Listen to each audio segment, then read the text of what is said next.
So, what is Reverend Paul on about now? What is this gift of the other anyway? Who is the other anyway? I'm sort of glad you asked. But as you already know, I'm probably going to say I do not have an answer for you. And moreover, you know me well enough to know I'm going to tell you you already know the answer yourself anyway. But I'm getting way ahead of myself now. So let's imagine briefly that we do not know what we mean by the other. What does that term even mean? The other is a concept used in sociology, psychology, philosophy, and I would argue religious circles to describe individuals or groups who are perceived as different or alien to the dominant culture or group. It can refer to anyone who is seen as different from oneself in terms of ethnicity, nationality, religion, gender, sexuality, or any other characteristic that marks them as not like us. So the other is anyone we judge differently, and let's be honest, probably negatively, because they're different from us. And we freely do this, completely ignoring the fact that to the other person, we ourselves are the ones who are different. That's why I love this cartoon I'm about to show you. And if you think my sermons are too long, this cartoon is kind of the 10-second version of the entire sermon. Two chickens. One says, "How do I get to the other side of the road?" And the other chicken responds, "You're already on the other side of the road." Because every time we think of someone as other, remember they may be thinking the exact same thing about us. Otherism is an umbrella term that includes all forms of discrimination, including but not limited to, you know the list: sexism, racism, homophobia, transphobia, Islamophobia, ageism, classism, and many other artificial barriers we create in order to make ourselves feel better. In other words, otherism is stupid, period. Otherism is not thoughtful, period. It leads to toxic behaviors, period. Do we still have to talk about this in 2026? Yes, period. As I said in my book, Evolving Christianity, the ultimate test of any religion is how it deals with otherism, in practice, not in theory. Otherism is important, and sadly, it's still important today. In fact, I'd completely forgotten until Jen reminded me. Yesterday was the UN International Day Against Discrimination, Elimination of Racial Discrimination. Yeah, thank you. And to be honest with you, I cannot tell if otherism is my favorite topic or my least favorite topic. On the one hand, it must be my favorite theme because I seem to have some passion for it. Lack of inclusion in the church is what propelled me to write this book in the first place, and it was published in 2020. On the other hand, otherism is in many ways my least favorite topic because it's very hard to create a message that's meaningful. It's hard to make a pitch that is going to impact people. It's hard to create a message that does not lead to people accusing me of being virtual signaling. I mean, I can state flatly that otherism is wrong and we need to grow up. I can and I do state flatly that lack of inclusion in the church and in Christianity in general is deeply embarrassing and not really very Christian. But stating those facts does not necessarily lead to change. And I hope and pray for the day we can stop talking about otherism altogether because we no longer look down on anybody. Perhaps we will finally see the other as a gift. Otherism is woven into the fabric of traditional Christianity and our society, but we can change, we can evolve, we can always do better. Now, I hear some of your criticisms from here. You're going to tell me, we're not so close minded today. And look around this congregation. We're a delightful, colorful mix of people, right? And that is true, and I celebrate that regularly. In fact, in United Church circles, people can brag about it. My congregation is more diverse than yours, and I usually win. Moreover, today we do, let's be honest, live in a much more pluralistic society. Today we welcome people much better, regardless of religious persuasion, right? And certainly the world we're living in today is much more open and accepting to all. We're not perfect, but I think we have moved beyond tribal thinking in important ways. And then I realized we could do a little test right here. You love it when they do little tests, right? Anyone in the choir know the song Rudolph the Red-Nosed Reindeer? Anybody want to sing it? No? Okay. Well, the key lines, Rudolph, I'm not going to sing it. Rudolph the red-nosed reindeer, feel free to sing, had a very shiny nose. And if you ever saw it, you would even say it glows. All of the other reindeer used to laugh and call him names. They never let poor Rudolph join in any reindeer games. Then, one foggy Christmas Eve, Santa came to say, Rudolph, with your nose so bright, won't you guide my sleigh tonight? Then all the reindeer loved him, and they shouted out with glee, Rudolph the red-nosed reindeer, you'll go down in history, and you will be used as a butt of sermons ever since. Now, when that song was created in 1939, that was likely seen as a message of inclusion. I mean, Rudolph was initially shunned, and then later he becomes accepted into the group. That's what inclusion's all about, right? Well, maybe in 1939, but I find today the song is kind of offensive, really. For one thing, Rudolph cannot be a he. Male reindeer lose their antlers in the fall, and in this story, there's a Christmas story, and all the reindeer have antlers, so they're all female, just saying. But that's not even my big problem. The bigger problem for me is that Rudolph is not loved because she is a unique individual. She's only loved and welcomed because she is useful. She has utility.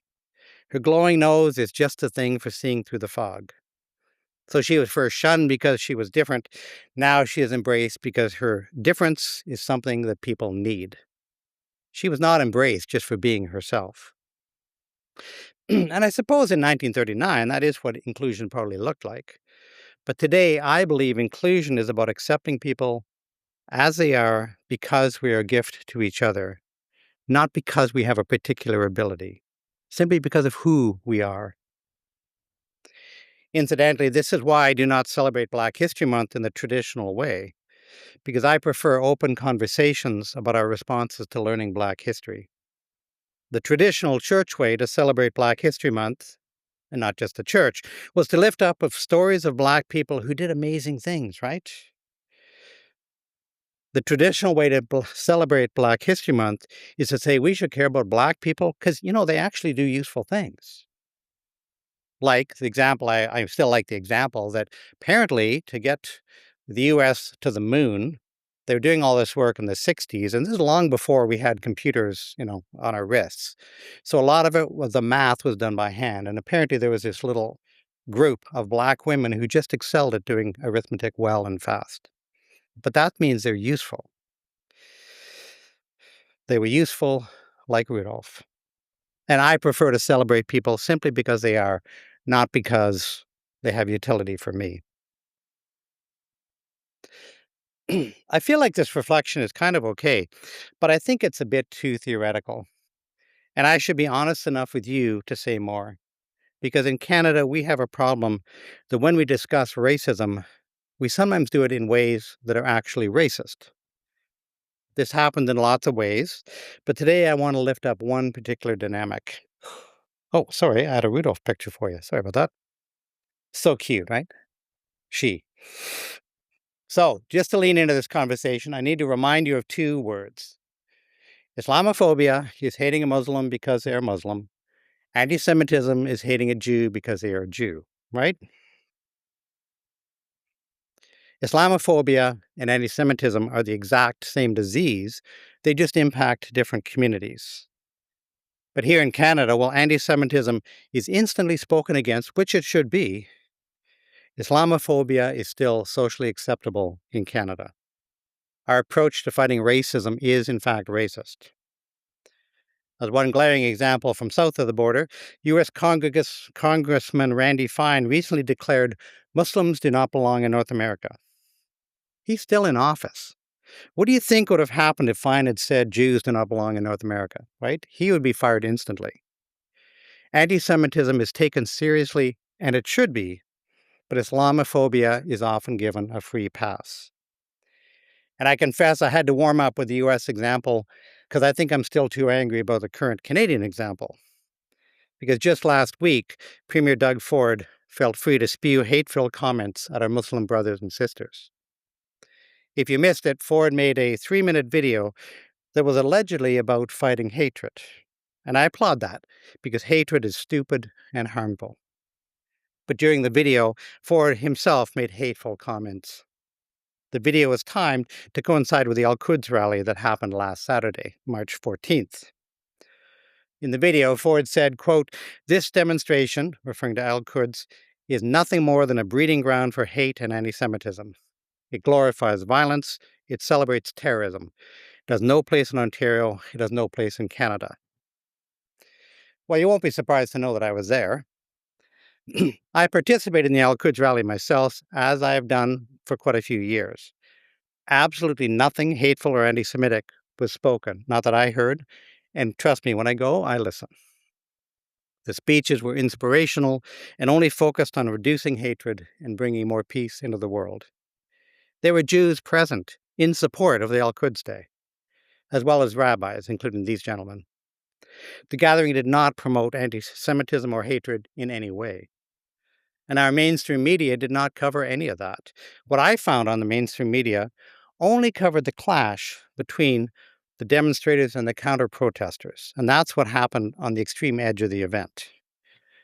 The media did not seem to want to cover Muslims being reasonable people and good citizens who oppose an illegal war and an illegal occupation. In fact, one of the chants at the rally specifically lifted up support for Jews. I don't know how many rallies people go to, but in general, when you go to a rally, there are speeches where people generally listen. You have chants to get the crowd kind of into the conversation, and you have the marching around part where you probably still have chants. But between speeches, they had chants. And one of the chants, the leader said, "Judaism," and the entire crowd says, "Yes."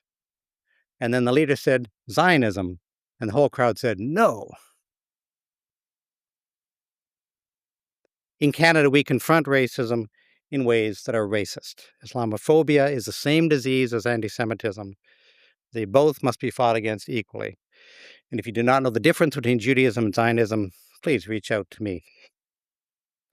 Incidentally, I wrote to Doug Ford to express essentially what I shared with you. And I suggested he come to an Al-Quds Day event next year and listen. I even offered to escort him. And I'm happy to go with any of you next year as well.